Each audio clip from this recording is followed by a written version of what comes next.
2 plus 1 equals 3.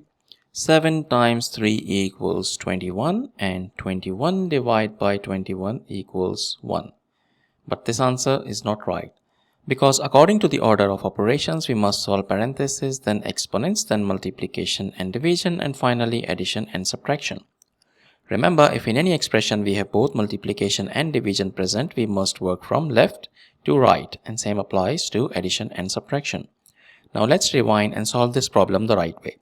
If you notice, in this expression we have a division, a multiplication and an addition operator present, but we also have parentheses present here, and according to the rules, parentheses have highest priority over anything else. So we need to solve what we have inside parentheses. We have 2 plus 1, that equals 3. Our expression becomes 21 divided by 7 times 3.